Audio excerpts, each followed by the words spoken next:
欢迎收看频道 DH 娱乐新闻，订阅频道，不要错过当天最热门的新闻。我们今天的时事通讯涵盖以下内容：又一次杨紫扮演小雪彻底反击，穿格子衬衫甜美妩媚，性格大变少见。进入初秋之后，你会发现越来越多的穿搭已经从冷酷风格转变为暖暖风格，从衬衫到毛衣、衬衫等轻薄款。综上所述，这种穿法既舒服又保暖，又能赋予造型华丽和格调。扇子。最近一期节目中，杨紫一身时尚，选择格子衬衫来搭配，无论是款式还是款式，都非常的华丽。更关键的是，在无数次饰演小雪之后，她更是惊艳了许多年。在化妆品和发型上，杨紫也充满了震撼。我尝试了短而长的头发，我真的惊呆了。保持中等长度的头发不仅可以使外观光滑、合身和侠义，而且还可以增加空气和奢华感。这种直耳短发一般都非常适合改变脸型，除了直美短发，不仅能增加甜美减龄的气质，还能让脸型更加谦虚，更多的精力和愚蠢的个性。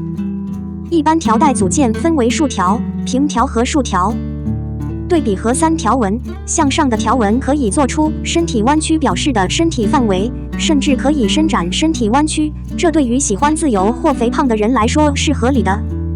小精灵亲切，利用各种变化来冲击，既能解读设计的华丽，又能勾勒出活泼的小姐风格。格子元素可以被描绘成风格圈中最具艺术性和适应性的元素。从底层的基本格子元素到现在，它已经破译了另一种时尚和别致的环境。杨紫的条纹衫上，各种花样碰撞在一起，尽显甜美减龄风范，魅力十足。纽扣自由系带，呈现出与松下和松下相协调的感觉，可以兼具 basic 和新潮的特点。尽管从一开始就给人一种华而不实的感觉，但它实际上在综艺沉浸中给人一种层次感和华丽感。选择亮红色是为了轻浮的发色，衬衫是橙色的，然后是李维斯。整个造型的沉浸感以从绚丽到轻盈为主，可以呈现出一种秩序感和设计感。在营造一种渐进式系统的感觉之后，它可以远离孤独或奢华的乡村风貌。如果总体风格偏向基本风格，则利用裸露的皮肤区域和小助手进行装饰，可以为总体风格增添更多特色和吸睛焦点。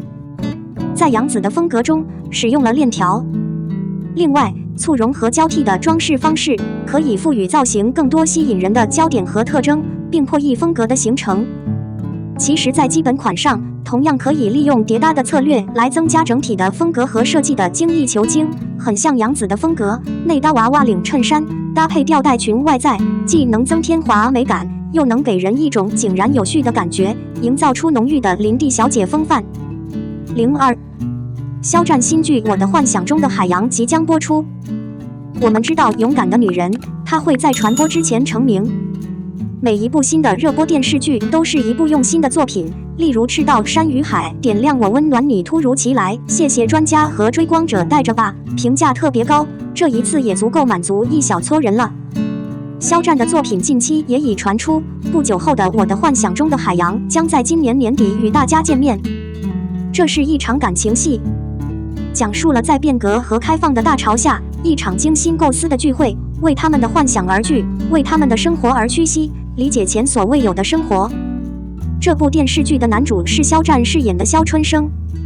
肖春生是一个想一想就想一想，一想就行动，有欲望，团结一致，堪称楷模的精力充沛的小伙子。他希望带领他的兄弟姐妹了解对共存的追求，帮助他周围的人继续过上优越的生活，活得好好的，同时也渴望拥有属于自己的时间，不管是不是热情，也还是闪闪发光的青春。然后凭借《陈情令》的名声，一跃成为媒体头号明星，之后以演艺事业为中心，为我们呈现了层出不穷的善举。肖战、杨紫主演的《余生》L 最近播出了，不过大家还是很期待他的新节目。大家也更喜欢这个节目中出现的冠军，他是李沁。他有很好的外表和力量，他出道时间长，也演过很多作品，很多工作，但更值得大家注意的是，他曾出演过不少危难少女角色，如《望天半夏》《灿烂人生》《千金归来》等。将许多不同类型的经典角色，白鹿原饰演田小娥，庆余年饰演鸡腿少女，可见她一直在用实力证明自己。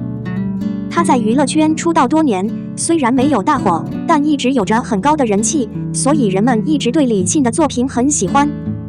她在这部剧《梦中的那片海》中饰演的角色是童小梅，美丽大方，自强自立，聪明勇敢，敢于追求，非常期待她在这部剧中的表现。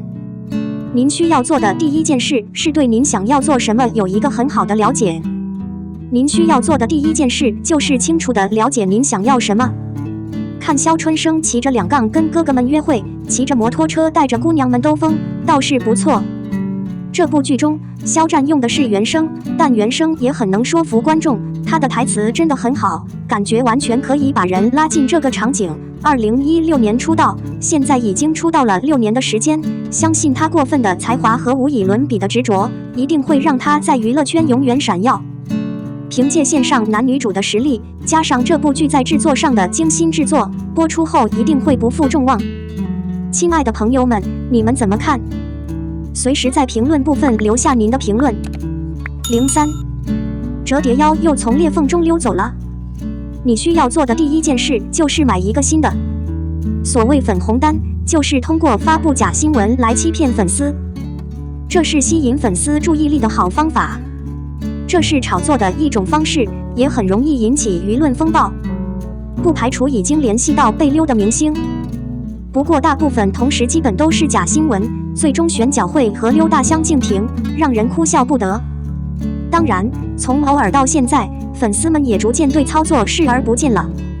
然而，投资者和 YXH 继续享受它，粉丝们别无选择，只能随波逐流。较早的电影《春燕》已经成为世界名著，后来天庭请来了半数的娱乐圈男明星来献祭，最终是张令和和翟晓文。纵然狐妖小红后月红篇已经完成，但竹叶篇和王权篇还在绕来绕去，没有完结。现在该剧已经接手了电视剧《折腰》，女演员们已经从木制品中走出来消除谣言，而男人们一直在慢慢来。事实上，在2021年1月就已经确认《折腰》将被拍成电影。该剧改编自蓬莱柯的同名小说，一部架子文学，讲述了魏家和乔家的故事，一种假的三国古言，可以代替曹操和小乔的人设。主人公魏少是个凶猛霸道的将军，内心却是一个狂妄自大的男人，拥有2哈属性。而小乔却是一个美丽的女人，外表看似娇嫩，内心却是倔强的美丽。2个家庭不和，最终不得不通过政治联姻来和解。小乔被迫嫁给魏少，魏少自然一点也不喜欢小乔，他爱上小乔，无法自拔。单看剧情有点老套，但文笔流畅，人物刻画得很好，情节的某些部分也有一点机智和甜蜜，会让读者坐在座位的边缘。在确定了《折腰》的影视制作后，编剧南真也直接公布了制作团队。导演将是邓克，其代表作是多余的女婿，编剧也将与南震本人合作。此消息一出，《折腰》大戏正式上演。一开始有传言蓬莱那本书下半年开拍，男主有小爆古装剧，女主是九石流花。之后更是多了一句男女主是一对很多人期待的二期，又是九石流花，又是第2对，范围已经线性缩小。该公司的主要重点是女主，已经拟被宣布了。自然而然，有了女主，男主就是2选1了，那就是李现、任嘉伦等人。